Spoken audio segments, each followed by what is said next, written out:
ሰበር አክሱም ላይ የድሮን ጥቃት ምስጢር ተጋለጠ። ሆቴል የተሰበሰቡት የህወሓት ጄኔራሎች በድንጋጤ ተበተኑ። አብይ አህመድ የመጨረሻውን መግለጫ ሰጡ። ትግራይ ወደ እሳት ተቀየረች፣ ወልቃይትና ራያ ለማን ተወሰኑ? ፌዴሬሽን ምክር ቤትና ምርጫ ቦርድ ያሳለፉት አስደንጋጭ ውሳኔ ጌታቸው ረዳ ተቀባይነት የለውም ሲሉ ተቃወሙ። ቀጣዩ ጦርነት በወልቃይት ሊጀመር ነው። ኤርትራ ዝምታዋን ሰበረች። ፕሬዚደንት ኢሳያስ ለአብይ አህመድ የላኩት አስፈሪ መልእክት አለ። ተሰሙታላችሁ። አስመራና አዲስ አበባ ተፋጠዋል። ሶማሊላንድ ለአሜሪካና ለእስራኤል የጦር ሰፈር ሰጠች። የአፍሪካ ቀንድ ፖለቲካ ተገለበጠ።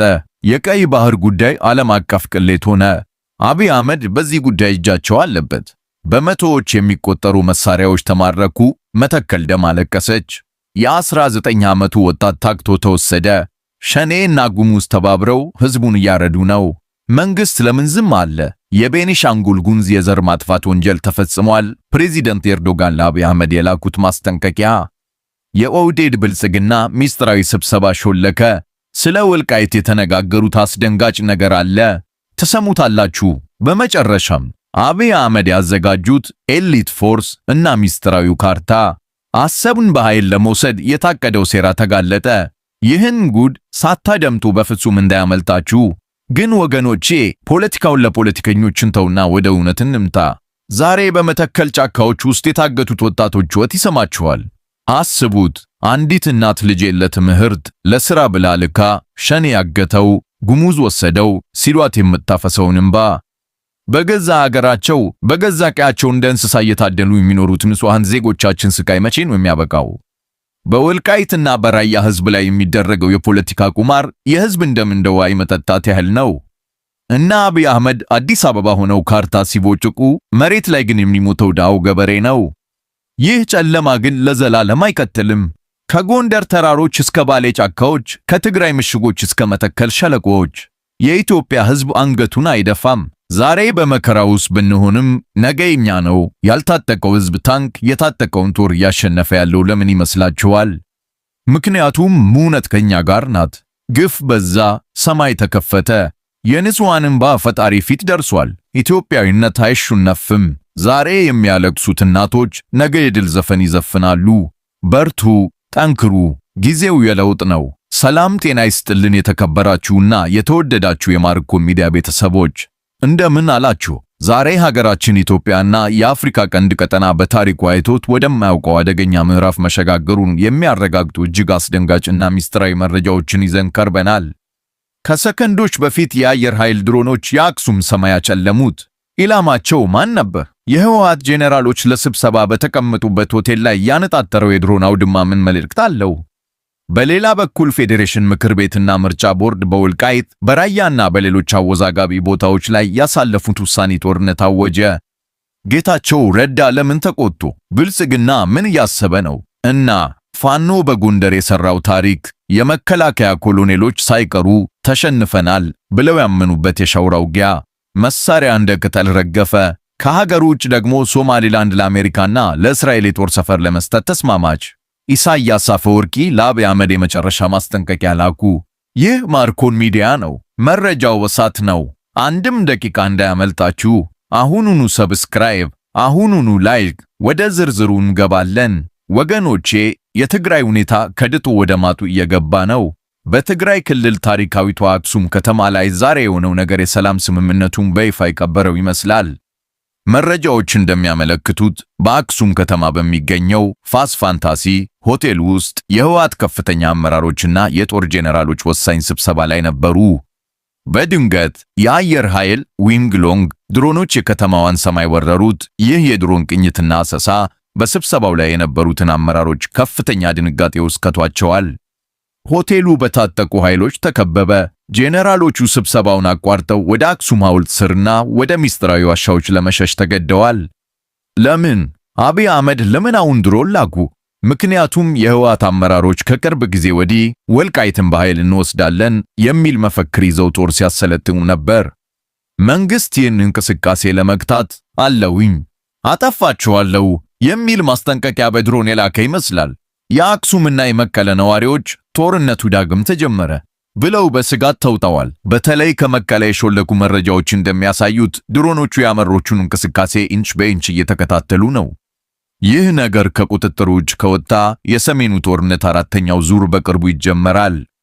አሁን ደግሞ ወደ ፈንጂው ጉዳይ እንምጣ። ወልቃይትና ራያ የፌዴሬሽን ምክር ቤትና ብሔራዊ ምርጫ ቦርድ በጋራ በመሆን ያሳለፉት ውሳኔ ፖለቲካውን አተራመሰው። ውሳኔው ምንድን ነው? በወልቃይት፣ በጠለምት፣ በሁመራ፣ በራያና በኮረም አካባቢዎች የምርጫ ክልል የለም፣ ህዝቡ ለፌዴራል ምክር ቤት እንጂ ለክልል ምክር ቤት አይመርጥም የሚል አወዛጋቢ ውሳኔ ተላለፈ። ይህ ማለት ምን ማለት ነው? እነዚህ መሬቶች የአማራም አይደሉም፣ የትግራይም አይደሉም፣ የፌዴራል መንግስት ናቸው እንደማለት ነው። የህወሓት ጊዜያዊ አስተዳደር ፕሬዝዳንት ጌታቸው ረዳ ወዲያውኑ መግለጫ አወጡ። ይህ ውሳኔ ህገ ወጥ ነው፣ ተቀባይነት የለውም፣ የፕሪቶሪያውን ስምምነት የሚጥስ ነው ብለው አፈረጡት። የትግራይ ዴሞክራሲያዊ ፓርቲ ሲምረት በበኩሉ በዚህ ሁኔታ ምርጫ ውስጥ አንገባም፣ መሬታችን ተቆርሶ ለሌላ ሊሰጥ ነው ሲል አስጠነቀቀ። ነገር ግን ጨዋታው ሌላ ነው። የቀድሞ የኦህዴድ ብልጽግና አመራር የነበሩት ሚልክት ሳሚ አንድ ምስጢር አወጡ። አብይ አህመድ ከጥቂት ዓመታት በፊት በኢትዮጵያ ውስጥ ብዙ ወልቃይቶችን መፍጠር እፈልጋለሁ ብለው ነበር አሉ። አያችሁት ሴራው? ዓላማው ወልቃይትን ለአማራ ወይም ለትግራይ መስጠት አይደለም። ዓላማው እነዚህም ቦታዎች የፌዴራል መንግስት የአብይ አህመድ ቀጥታ ግዛት በማድረግ ሁለቱን ህዝቦች እያናቆሩ መኖር ነው። ድሬዳዋን ከኦሮሚያና ከሶማሌ ነጥቀን የፌዴራል እንዳደረግነው ወልቃይትንም እንዲሁ እናደርጋለን የሚል ስሌት ነው። ይህ ውሳኔ በሰሜኑ የሀገራችን ክፍል የከፋ ደም መፋሰስ ሊጋብዝ ይችላል። ወደ አማራ ክልል የጦር ሜዳ እንሂድ። እዚያ የሚሰማው ዜና የመንግስትን ፕሮፓጋንዳ ድባቅ የመታ ነው። በማዕከላዊ ጎንደር በተለይም በሻውራና በአጸደ ማርያም ግንባሮች ፋኖ ከመከላከያ ሰራዊት ጋር ባደረገው የፊት ለፊት ውጊያ ታላቅ ድል አስመዝግቧል። መረጃዎች እንደሚያረጋግጡት የመንግስት ሰራዊት በፋኖ ወጥመድ ውስጥ ገብቶ ተመቷል። በመቶዎች የሚቆጠሩ ክላሽንኮቭ፣ ብሬንና ስናይፐር መሳሪያዎች በፋኖ እጅ ገብተዋል። የሚገርመው ነገር የመከላከያ ኮሎኔል አበራ ምን አሉ? የቱንም ያህል ዘመናዊ መሳሪያ ብንታጠቅ፣ የቱንም ያህል ድሮን ቢኖረን ህዝብን ማሸነፍ አልቻልንም ሲሉ ተናገሩ። ይህ ንግግር የሽንፈት መርዶ ነው። ብልጽግና ፋኖን አዳክመናል እያለ በመሬት ላይ ግን ፋኖን እየታጠቀ ዞኖችንና ወረዳዎችን እየተቆጣጠረ ነው። በባህር ዳር ዙሪያ በጎጃምና በወሎ ፋኖ አዲስ የመከላከልና የማጥቃት ስልት ቀይሶ እየተንቀሳቀሰ ነው። የመንግስት ጦር ሞራል ወድቋል፣ ክህደቱ በዝቷል።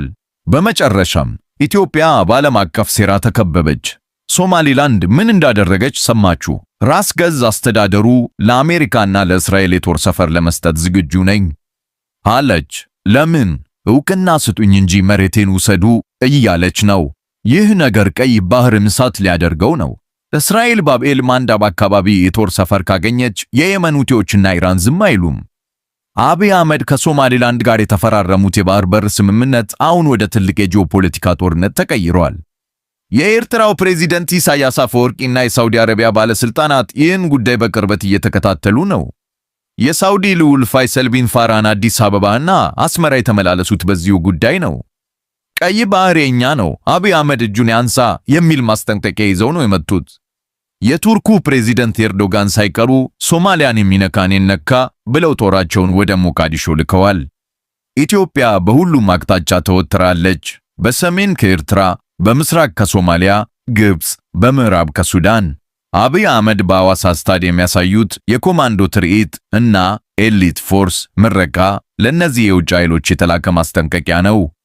አታስቡን፣ ካስፈለገ እንዋጋለን እያሉ ነው። የተከበራችሁ የማርኮን ሚዲያ ቤተሰቦች፣ ዛሬ ያየናቸው መረጃዎች የሚያሳዩት አንድ ጥቁር እውነት አለ። ሀገራችን በውስጥም በውጭም በከባድ አደጋ ተከባለች። በሰሜን ወልቃይትና ራያ የጦርነት መነሻ እየሆኑ ነው። ድሮኖች አክሱም ላይ ያንዣበቡ ነው። በምዕራብ መተከል የንጹሃን መቃብር ሆናለች። በጎንደር ፋኖ እየገሰገሰ ነው። መንግስት እየተንገዳገደ ነው። በቀይ ባህር የዓለም ኃያላን አፍሪካ ቀንድን ሊቀራመቱት ነው። ይህ ሁሉ ሲሆን ዝምታው መፍትሄ አይደለም።